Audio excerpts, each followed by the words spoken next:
Mais um vídeo novo aqui pro canal. A gente vai reagir aqui ao Sport Center falando sobre os melhores brasileiros aí na Libertadores, quem tá jogando o melhor futebol, quem se candidata a ser campeão pelo futebol que tá sendo jogado. Flamengo e Palmeiras sempre disputando o primeiro lugar ali, né? E o segundo. Também fala sobre o jogo do Flamengo na Colômbia, é um jogo bem complicado. Vamos ver o que eles vão falar aí. E não se esquece de se inscrever no canal e curtir. Tamo junto. Você, André, também vamos de Fluminense? Fluminense. Agora é que eu quero ver. Aí não, mas não tem pouca dúvida. Isso aí Flamengo, Palmeiras. Eu tenho muita dúvida. essa é uma lista teórica, com base no que a gente viu até agora. Acho muito improvável, com essas amostras, alguém não escolher o Flamengo como favorito. Certo. Mas, claro, né? Existe o coração, existe o clubismo, né? Em outras situações. Mas aqui não tem clubismo. Pra mim é aqui. Flamengo Neste programa não tem clubismo. Flamengo e Palmeiras. É Flamengo e Palmeiras. Palmeiras e Flamengo, né? Porque a gente tá embaixo pra cima, né? sim. Assim, 2 e 1. E o que faz o Flamengo, para mim, ser, nesse momento, o mais cotado, o que não quer dizer que ele seja o único cotado, claro que não, é a solidez do trabalho do Tite. A presença do Tite e a maneira como que ele vem conseguindo tocar esse trabalho com esse elenco dá uma impressão que o Flamengo tem mais condições de ser o time que a gente espera do que em outros momentos, né? O Palmeiras é um time muito forte. E o Palmeiras, nas mãos do Abel, na Libertadores, é um time absurdamente forte, competitivo. No mata-mata, é um time que cresce demais nesse tipo de competição e não pode ser descartado jamais, jamais. Mas no atual momento, a competição começa com o Flamengo gerando melhores impressões do que o Palmeiras. Eu também tenho essa impressão. Apesar, quando a gente colocou aqui o Grêmio na sexta colocação e você falou, olha, o Renato, ele sabe jogar essa competição muito bem, é verdade. Assim como a gente pode falar exatamente a mesma coisa do Abel. O Tite já foi campeão, já, mas nem sempre ele consegue fazer uma boa Libertadores. Ainda assim, é o Tite que tem mostrado com esse Flamengo. É impressionante o que ele consegue. Se você me perguntar se eu confio mais no Flamengo para Libertadores ou para o Campeonato Brasileiro, eu te responderia mais para o Campeonato Brasileiro. Certo. Pela regularidade, pelos encaixes. Mas o time entra muito forte nessa Libertadores também. Eu tô contigo, eu também faria isso. Mas eu acho que o nosso ranking ficou muito bom. Seria mais ou menos assim mesmo que eu colocaria. Talvez eu trocasse Fluminense com o Atlético Mineiro. E você me convenceu o Botafogo com o Grêmio. Ou seja, eu mudaria muita coisa, realmente. Mas eu acho que ficou interessante. Então vamos para o nosso print aqui. Eu soube mais um pouquinho. Mais um print, fez até um barulhinho. E a gente vai seguir o nosso Sport Center, já que a gente colocou o Flamengo como o favorito para conquistar esta Conmebol Libertadores. Este vai ser o nosso assunto a partir de agora. Tem jogo e é amanhã, tem a estreia do Flamengo. É fase de grupos. Quando Tite e Flamengo se uniram de forma até antecipada, o motivo era um só: a Copa Conmebol Libertadores. Garantir vaga em 2024 na fase de grupos. Dito e feito. Praticamente 6 meses depois, o técnico estreia de rubro-negro contra o Milionários da Colômbia nesta terça-feira. Quase uma década depois, Tite volta a comandar uma equipe na Copa Conmebol Libertadores. Desta vez, o Flamengo, em um início seguro em 2024. Em um palco sul-americano, como nas eliminatórias, elas de boas lembranças durante a passagem pela seleção brasileira. Por 2 vezes, Tite buscou com a seleção brasileira a classificação para a Copa do Mundo e sobrou em ambas. Foram 29 jogos com 24 vitórias e 5 empates. Nenhuma derrota e assombrosos 88,5% de aproveitamento, seja no nível do mar ou na altitude, onde o Flamengo vai encarar o Milionários com os 2.600 metros de Bogotá, e sem poupar esforços. Não. Eu aprendi na vida que sempre o próximo passo é o mais importante e que isso nos fortalece numa ascendência. Se eu ficar olhando para um segundo, para uma segunda situação, é o primeiro possibilidade de retrocesso que tem. Não, estou falando assim de coração aberto, não.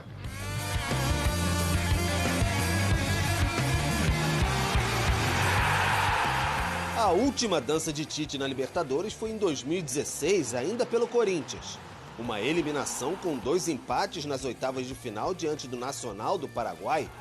Com 8 participações, o técnico foi campeão uma vez em 2012, justamente com o Timão. No geral, são 65 jogos, 35 vitórias, 17 empates e 13 derrotas no maior torneio do continente. 62,6% de aproveitamento. Agora, pela frente tem um Milionários instável em 8º lugar no campeonato colombiano. Tite conhece bem, nunca deixou de pelear em canchas sul-americanas, fosse por clube ou por seleção. Por isso, voltou antes do imaginado, está no Flamengo. O objetivo era esse, Copa Conmebol Libertadores, uma vez mais. Tá aí, então, o Tite, que ele não tem um grande histórico, como a gente estava falando com Libertadores, mas ele nunca deixou de pelear em cancha, como estava falando o Pedro Henrique Torre. Eu já deixo aqui um convite para vocês. Amanhã, assim que a bola parar de rolar, no jogo do Flamengo, na estreia da Conmebol Libertadores, então lá pelas 9 horas da noite a gente entra no ar com pós, tá? Dessa partida na ESPN 4 com o Sport Center. Então, pós-jogo, é aquele programa que é muito, mas muito legal de se fazer. André Kfouri, então temos um favorito fazendo a sua estreia amanhã em Libertadores. Sim, eu acredito que o Flamengo chega muito bem para a estreia na Libertadores, para começar na fase de grupos uma campanha que pode ser muito profunda na competição, pode ser muito boa, de acordo com o que a gente tem visto do Flamengo até agora. Essa maneira como o Tite montou o Flamengo em termos de aonde ele colocou ênfase no início do trabalho, na transformação do Flamengo numa equipe muito sólida defensivamente. Eu sei, o campeonato estadual nunca pode ser usado como parâmetro, porque ele oferece poucos momentos de testes verdadeiramente fortes. E são situações que a gente precisa relativizar. Não vale para o Campeonato Brasileiro, não vale para fases mais agudas de Copa do Brasil, quando os grandes candidatos ao título se encontram, não vale, evidentemente, para a Libertadores. Mas aquilo que a gente vê do Flamengo hoje, em termos de o que o Flamengo pretende, em termos de ideia de jogo, e aquilo que o Tite considera importante, desde que ele começou a trabalhar, primeiro com observações, ainda no final da temporada passada, para o que a gente está vendo agora, são coisas que, ao longo dos últimos tempos, a gente não imaginava, né? Então, assim, outro dia, alguém estava lembrando que o Gabriel Barbosa e o Bruno Henrique dividiram no encantador ano de 2019 a preferência do público no Brasil em relação ao craque do campeonato, o jogador mais decisivo. Um foi artilheiro, o outro foi um cara que apareceu nas grandes partidas. Qualquer um que você escolhesse naquela temporada, a sua preferência estava entregue, estava em boas mãos. Os dois são banco do Flamengo hoje. Sim. Os dois são reservas. O Gabriel está suspenso, tem a questão toda. Bom, antes disso, era a mesma coisa. Não é titular. Bruno Henrique, a mesma coisa, e o Flamengo está jogando da forma como esse treinador entende que as suas equipes devem jogar. Eu imagino que o Tite não está satisfeito, porque não dá para ficar satisfeito, mesmo que o Flamengo ganhe o campeonato estadual, que é o que praticamente já aconteceu. Acho que é só uma formalidade a segunda partida, mas é só um aquecimento para um ano de rebote do Flamengo depois de tudo que o Flamengo deixou de fazer em 2023 nas mãos de outros treinadores. Então, acho que o Flamengo é muito candidato, muito respeitado, muito temido, porque talvez esteja no início de um ano em que o potencial do elenco seja, de fato, colocado em campo. E isso a gente não viu no ano passado. Quero colocar uma tela, então, aí com as últimas estreias do Flamengo na Conmebol Libertadores, até para você falar também sobre este Flamengo e sobre a estreia, e sobre o peso também, que é esse primeiro jogo em Conmebol Libertadores. Nas últimas 5 estreias, tá? Então, em 2019 foi contra o San José, vitória do Flamengo por 1-0. Em 2020, contra o Atlético Júnior da Colômbia, também por 2-1, vitória. Vélez Sarsfield, o Flamengo venceu por 3-2 em 2021. 2022, vitória do Flamengo em cima do Sporting Cristal. E aí, em 2023, teve essa derrota para o Alcas da Colômbia, o 2-1. Só uma coisinha que eu queria acrescentar. Desculpa, Marcela e Gustavo. Realmente, né? A gente viu aí no material do Pedro, que a gente mostrou agora há pouco, o histórico do Tite na Libertadores. Não é um histórico, digamos assim, amedrontador, em termos dos seus números individuais, né? Ele venceu uma vez só, venceu com o Corinthians, mas a conquista que ele tem com o Corinthians, ela é uma conquista irretocável. É histórica, sim. Primeiro porque é a única, então foi a primeira. Então, colocou o Corinthians numa outra página em relação ao futebol aqui na América do Sul. E depois, com o torneio no Japão, a vitória sobre o Chelsea, a conquista do título mundial, o Tite tem uma entrega às glórias do Corinthians absurda. E foi uma conquista na Libertadores invicta, vencendo na semifinal o Santos do Ganso e do Neymar, que era o atual campeão, e vencendo na final um fantasma das equipes brasileiras nos torneios sul-americanos, em decisões, em semifinais. Palmeiras, São Paulo não em Libertadores, mas em Supercopa, Grêmio, Fluminense, Santos em final aqui no Morumbi. Quer dizer, o Boca era uma coisa muito séria e muito temida, e o Corinthians venceu a Libertadores ganhando do Boca na decisão. Pois é, e aí esse primeiro jogo é aquele jogo que também pode... Ele talvez não diga muito, mas às vezes ele encaminha. A torcida olha para esse jogo de uma maneira diferente.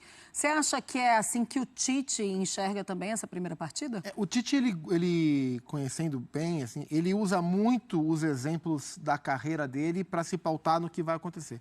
E na campanha vitoriosa do Corinthians em 2012, na época eu cobri o Corinthians, eu fui a todos os jogos e me lembro muito do olhar dele para cada jogo. A estreia do Corinthians foi em San Cristóbal, na Venezuela, contra o Deportivo Táchira.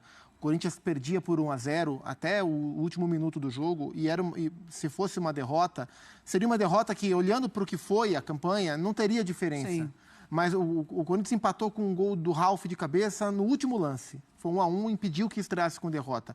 E durante toda a campanha, e especialmente depois da campanha, o Tite falou várias e várias vezes como aquele jogo, aquele gol, não ter perdido na estreia, como aquilo foi importante para construir a caminhada. E eu tenho certeza que ele leva esses exemplos como referência para pautar o que ele espera que as coisas aconteçam agora.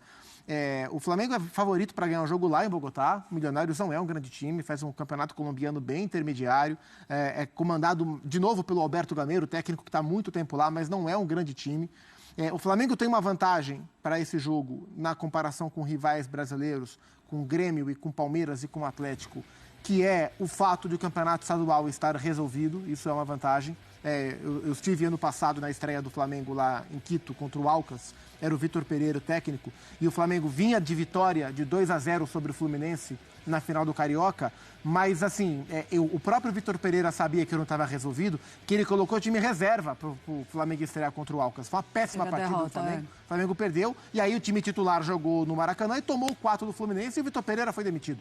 Então, assim, o Flamengo dessa vez vai poder se dedicar, não exclusivamente, mas com o foco necessário na Libertadores. E isso é importante. Então, o Flamengo chega como um dos favoritos, ou o maior favorito para a competição. E o Flamengo tem em 2024 uma oportunidade que não teve em nenhum dos seus anos de glória de 19 para cá, que é ter um bom ano. O Flamengo não tem um bom ano, uma boa temporada. Geralmente, o Flamengo tem um grande segundo semestre, né? Em 2020...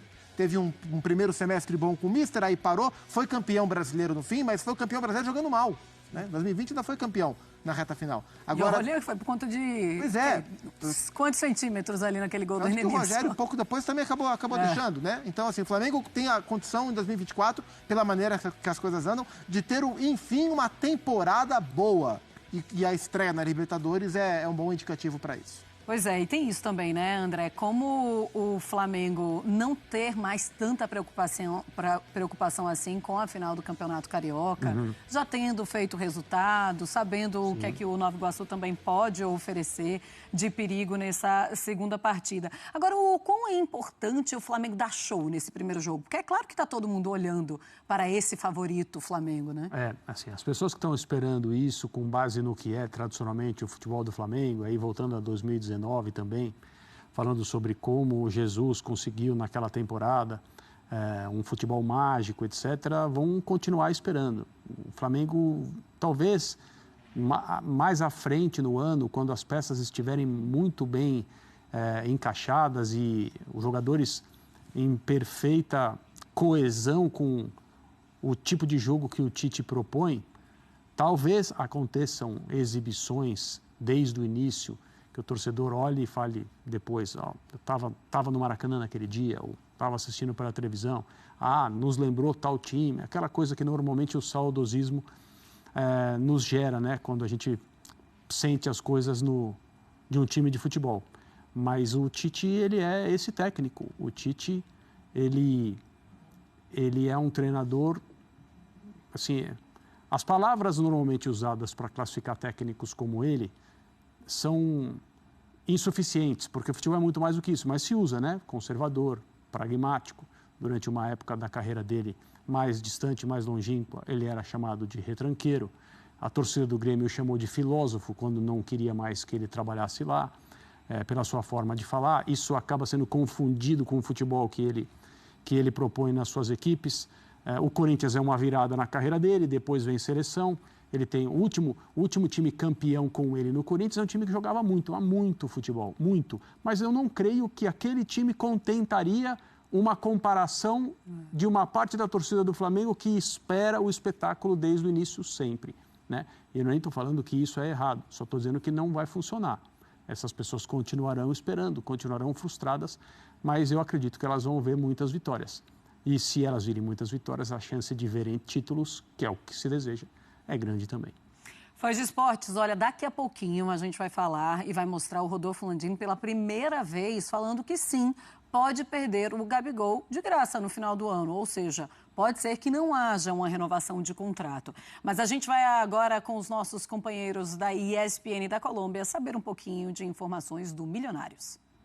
Hola amigos de ESPN Brasil. Bueno, un poco de Millonarios, ¿no? Millonarios viene de cortar una de las peores rachas en el ciclo de Alberto Gamero. Alberto Gamero, el entrenador actual del equipo embajador. 7 partidos sin ganar tenía el equipo de la ciudad de Bogotá hasta que nada más ni nada menos que en el clásico de la ciudad ante Independiente Santa Fe logró, como decía, cortar esa racha logrando ese triunfo que le permite por lo menos mantenerse en la lucha, mantenerse con vida desde lo numérico por intentar clasificar dentro de los 8 mejores en el formato colombiano, ¿no? En el partido ante Flamengo, Millonarios naturalmente intentará apelar a esa condición de local que va a tener nada más ni nada menos que en el estadio Nemesio Camacho El Campín y la altura, con todo lo que eso implica, 2.600 metros sobre el nivel del mar, recordemos, tiene la capital colombiana, con lo cual eso puede ser un agravante para Flamengo en aras de conseguir el triunfo en este grupo en el que, recordemos, Flamengo va a tener que ir a 2 ciudades de mucha altura, Bogotá y aún más alto La Paz, cuando le toque visitar a Bolívar, ¿no? Pero Millonarios, que va a tener la baja de Andrés Ginás en su saga, una baja muy importante porque Ginás es uno de los defensores centrales titulares del equipo de Alberto Gamero, intentará entonces también arrancar con pie derecho su andadura en esta Copa Conmebol Libertadores, allí en su estadio y allí ante su público. Un abrazo. Um abraço. E olha, vamos falar agora a gente viu aí que os caras vão ter um desfalque aí na zaga, eu acho que o zagueiro titular, né? E tem tudo para ser um jogo bem complicado pro Flamengo, com essa altitude também, e os caras vão querer dar a vida, né? Mas é mais um vídeo novo aí pro canal, mais sobre o jogo de amanhã aí, sobre o jogo entre Flamengo e Milionários. Espero que vocês gostem aí, curte aí, né? E comenta aí o placar do jogo aí, fechou? Tamo junto, é nóis!